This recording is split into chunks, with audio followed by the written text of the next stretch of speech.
Hello everyone, welcome back, and we have a special guest star today. Look how fluffy he is. Oh my god. He just had a bath and it has puffed him out so much, but he smells so good. Hello, how are you? I don't think you all have seen Leo for a little bit, but he just turned 1 year old. There's no way he's gonna stay there, but let's try. Hope you all are doing well and staying safe. Please let me know if, actually I don't know where to look on this camera. I think there, but I'm getting used to it. Please let me know, does the quality of this look good, the same compared to my previous videos? I'm trying out a different camera and computer, so we'll see how this looks. But today's video is going to be quick. I recently finished The Silent Patient, and this book I kept seeing everywhere. It was the top of every best thriller list. Every time I went shopping for new thrillers online, this was at the top of every list. It was available on the Libby app for anyone else who uses that, and I thought it's about time I reviewed this since my channel is primarily focused on thrillers, and this was literally the winner of the Mystery Thriller Award for Goodreads for 2019. So that got me thinking that this also might be a fun series where I review the top thriller or horror novel for Goodreads for that year. In 2020, it was The Guest List, which I have coming in soon and I'll make sure to review. The majority of this will not have spoilers, but the ending will, because it's just impossible to not talk about the ending of this book. So if you have not read the book and don't want to be spoiled, I would recommend number 1, not looking at the comments, and number 2,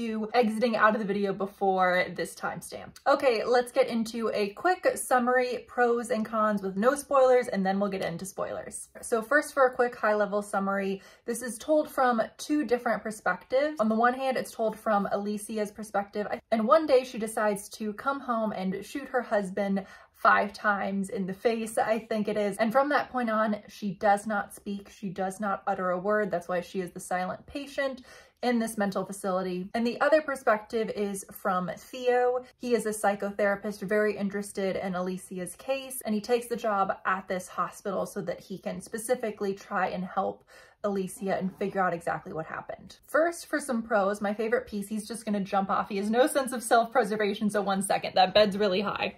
Leo. So in terms of pros, my favorite part of this was definitely learning actually about the play Alcestis. And that is a Greek play that is the inspiration for one of Alicia's paintings. And I really enjoyed sort of the mirror between that and Alicia's present day life. And something about it I thought grounded the book and gave it a little bit more depth than if that play had not been mentioned or kind of weaved throughout as inspiration. I also thought the writing, you know, it wasn't necessarily writing that really resonated and spoke to me, but I'd probably rate the writing a 7 out of 10. Although granted, this is coming from someone who has no formal background in reviewing books. I just do this for fun, of course. But overall, I did enjoy his writing style. And I will say I can understand why this is so popular, because it's the type of book where even when you're 20 pages in, you immediately want to know what the ending is. So even if maybe you're not enjoying the book, it's very hard to not finish it until the end. Because, and again, this part has no spoilers. I don't think I'm spoiling anything by saying this.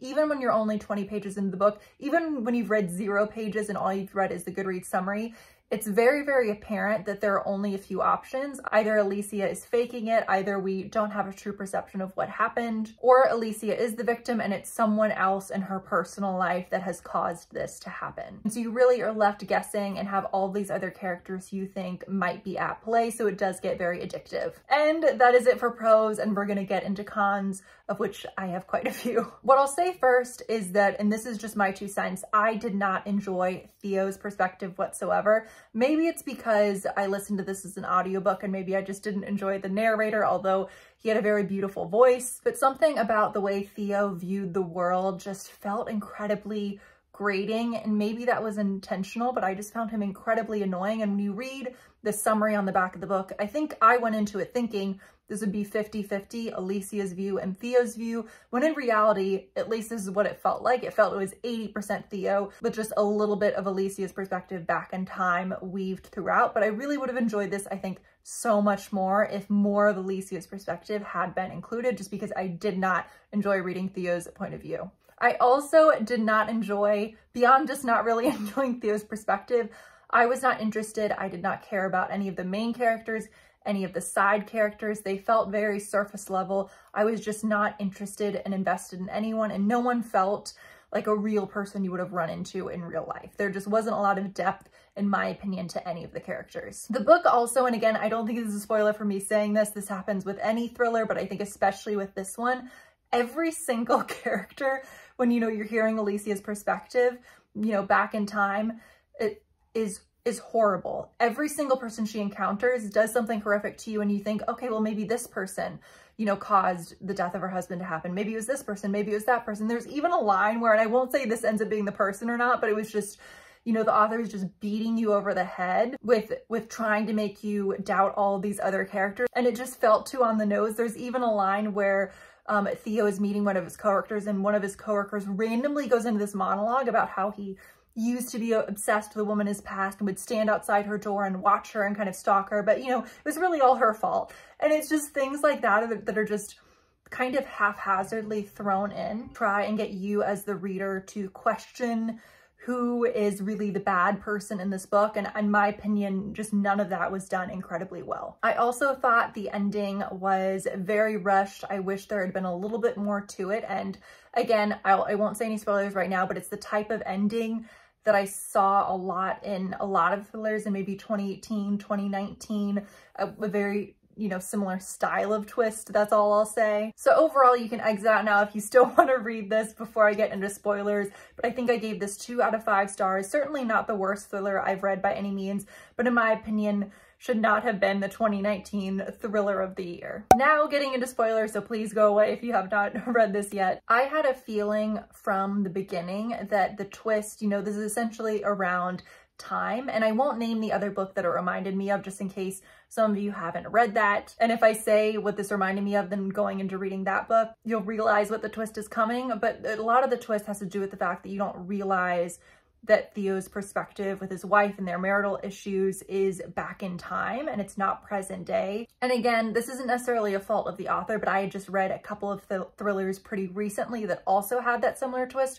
So I just really felt that it was coming. And it really, the only thing that I will say got me was at a certain point, I'm forgetting his name, but sort of the friend of Theo, the psychiatrist at the office, he's the one who makes the comment of, oh, you know, I stalked this woman in the past. And it's very out of nowhere and very not in character or in line with his character. You can tell it's just tossed in haphazardly to make us think, oh, maybe this guy caused it to happen. Maybe he was stalking Alicia. When in the end, of course, that's not the case. But it was little things like that that really got on my nerves. Just everyone in her life was abusing or stalking or doing something horrible to her, which I get happens in real life, but it just felt very fake in this book. So those were all my thoughts on The Silent Patient. Please let me know, did you enjoy it? Do you completely disagree with me? Of course, feel free to let me know. My next video, I think, will be a book haul, and I will see you all soon. Bye.